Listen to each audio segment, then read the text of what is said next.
دوستان عزیز، السلام علیکم و رحمت الله و برکاته. در این کلیپ یک عالم است که بین گفته های علما و خصوصا علمایی که به خاطر منفعت فتاوا را تغییر میتن و حکم دین تغییر میتن و مثل علمای یهود معنای احکام تحریف میکنن، درباره ازی بحث میکنن. این عالم بشنوین چی میگن. أيها الأحبة، البعض يعتقد أن الأشياء التي تتطور هي فقط الفيروسات، مثل فيروس كورونا. هناك متحورات جديدة.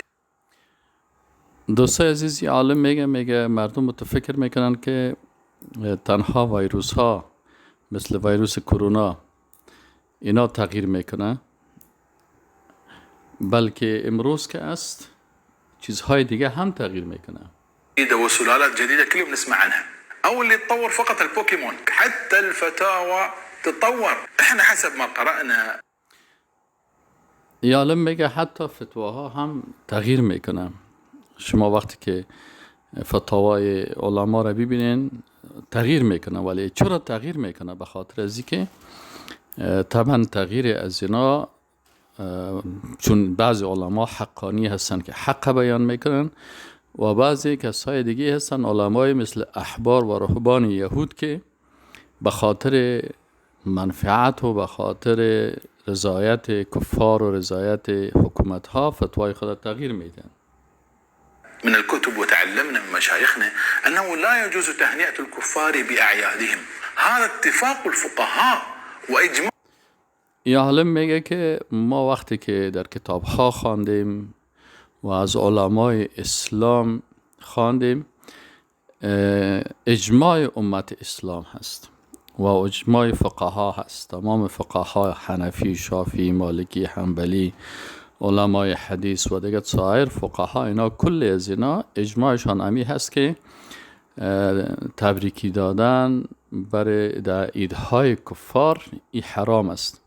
طبعا ما و شما میفهمیم مثلا کریسمس که از این روز چرا ای حرام است. این ما و شما هم خواندیم که در روز کریسمس نصرانی ها به این عقیده هستن که العیاذ بالله الله متعال در این روز فرزندش پیدا شده است و فرزندش که ما و شما عقیده داریم که الله لم یلد ولم یولد ولم یکن له کفوا احد، از داشتن فرزند و دختر و پسر یک پاک و مبرأ هست. اینا شرک آوردن و میگن که عیسی مسیح که فرزند الله هست، بچه الله هست، در این روز تولد شده. یعنی علما میگن وقتی که شما بر از او تبریک میتین به این معنا که مبارک باشه که در این روز بچه خدا العیاذ بالله پیدا شده است و این کفر است و این حرام است و این ناروا هست. و این میگه ما و شما کل ما خواندیم که تمام فقها و مجتهدین همین قسم بر ما تعلیم دادن. الأئمة الأربعة تهنئة الكافر بعيده يعني إقراره على كفره. لكن اینا میگه ائمه اربعه یعنی امام ابو حنیفه رحمت الله علیه، امام مالک رحمت الله علیه، امام احمد ابن حنبل رحمت الله علیه، امام شافعی رحمت الله علیه، همه علما میگن که این حرام است. چرا؟ میگه وقتی که تبریکی میتی یعنی با کفرشان اقرار میکنی. کفر از اونا چی است؟ که الله در این روز فرزندش پیدا شده و تو این را تایید میکنی به این معنا که به امی عقیده اینا را تایید میکنی و تایید کفر سبب کفر میشه. منذ سنوات بدأنا نسمع فتاوى أخرى تقول. میگه چند سال میشه که ما شما فتواهای دیگه که مخالف فتوای از اونا هست، یعنی مخالف اجماع امت اسلام است و مخالف چی هست؟ مخالف اجتهادات علمای اربعه اسلام است. اینا چی کردن؟ بالجواز وأنه لا بأس بتهنئتهم. لا.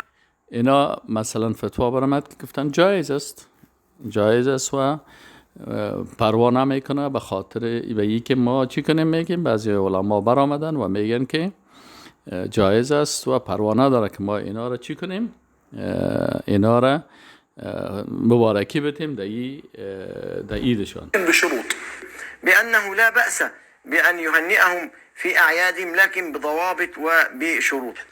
این عالم چی گفت؟ این عالم درباری، عالمی که میخواه که مثلا به همراه یهود و نصارا اینا را خوشحال بسازه، الله را خفه بسازه، لکن یهود و نصارا خوشحال شوه. باز میگه که ما اینا را مبارکی میتیم لکن به شروط. المرحلة بعدها تطور أكثر، وقال بعضهم أن تهنئة غير المسلمين مستحبة. میگه بعد از این خویی گپا گفت، بعد از این عالم درباری دیگی خطرناکتر از این پیدا شد که ای حتی ای کاره او خود گفت که جایز است با شرایط. این میگه نه مستحب است. گپ از این رو بشنوین، این از بد بدترش توبه. مستحبة التهنئة في عصرنا هذا. شوف من حرام لمستحب ممكن. كيف ممكن؟ ممكن لأن العلة تغيرت والحكم يدور مع العلة حيث دارت وجودا وعدم. أهو این میگه که این مستحب است. یعنی وقتی که تو کفاره یعنی میگه که مبارک بچه خدا، العیاذ بالله، این بر تو ثواب پیدا میشه. این بین از بد بدترش، این بدترتر و خطرناکتر. و باز دلیل از این چی هست؟ میگه به خاطر از این که علت تغییر کرده. علتش چی تغییر کرده؟ پیش از این علت چی است که ما در بین کفار هستیم که کافرها زندگی میکنیم و باید برشان به مو اعتقادات باطل از اینا را چی کنیم؟ اینا را تایید بکنیم. آیا این درست است؟ نه، این گپ است که علمای درباری به خاطر پیدا کردن یک دلیل غلط کفر خو نمیشه. بعضی هم میگه گناه زیاد هستن و بعضی هم میگه اونا قدرت دارن و بعضی هم امکانات دارن. یعنی علت چیه؟ هر قسم علتی که پیدا شوه انسان باید در کفر کس را تایید نکنه. هذا نوع من التجديد في التراث، من جائز الى مستحب، يعني اذا هنأت لك اجر عند الله. بعدين في سلاله جديده طلعت من الفتاوى ان التهنئه واجبه وفريضه. یعنی بعد از این گروه دیگه از علمای درباری خطرناک پیدا شدن و باز اونا گفتن که نه، این مبارکی دادن واجب است، بالای تو فرض است.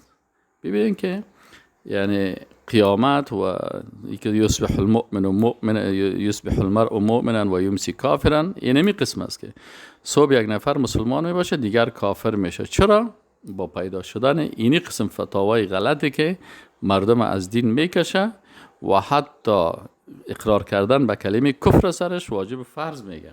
برت اهل الكتاب واجب وتهنئتهم فريضة على كل مسلم يفهم الاسلام.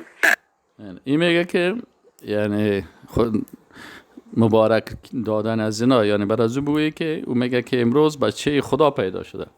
این میگه که بچه خدا پیدا شده، برش بگو که مبارک که بچه خدا در روز پیدا شده. این سر تو واجب است و فرض است. این را میگه برای کی است؟ میگه کسی که اسلام میفهمه. چه قسم اسلام میفهمه؟ این خطر دیگه بزرگتر. الواجب والفريضة معناه أنك آثم إذا ما هنأت یعنی اون میگه که یا عالم میگه که سعی کنین. معنای گپ از این بسیار خطرناک است. یعنی واجب چی معنی؟ یعنی که تو وقتی که این کافره به این عقیدش چی میکنی؟ خوشخبری میتی، بالای تو واجب است، فرض است که اگر نکنی تو گناهگار میشی. كافر في عيده. أنا أخاف ممكن تطلع لنا سلالة جديدة ويدخلونا جهنم. وهدوا الى الطيب. میگه من میترسم که یک گروه دیگه پیدا نشه که ما را مستقیم در دوزخ داخل نکنه. این ببینین دیگه چه خطرناکه. وهدوا الى صراط الحميد. طبعا سنقول للناس حسنا وسنهنئهم باعيادهم. انتم ترفضون اوامر الله صراحة وعن سابق اصرار وتصميم. ان كل مسلم لا ينفذ اوامر الله او احد الاوامر هو كافر بهذه الآيات التي فيها الأوامر. سيكون هذا المسلم مثل إبليس، سوف ترى أنك مع إبليس بجهنم. معقولة؟ یعنی انسانی که اگر خوش تبریکی نمیته ای یا برآمده میگه این مثل ابلیس وارد جهنم میباشه. یعنی اگر تو کلمه کفر تایید نکردی و خوشخبری ندادی و اینا را تایید نکردی در که الله در این روز فرزندش پیدا شده، تو که امرای ابلیس حشر میشه. میبینین این فتاوای غلطی که اینا میتن. في المسألة تكفرنا لا وتدخلنا جهنم وتخلينا مع إبليس. اینا میگه خطری رسه کنین که تا ما را در جهنم داخل میکنه و میگه شما با امرای ابلیس یک جای میشین. شوي من التعايش والمحبة معنا مع المخالفين لرأيك، عاملونا معاملة النصراني.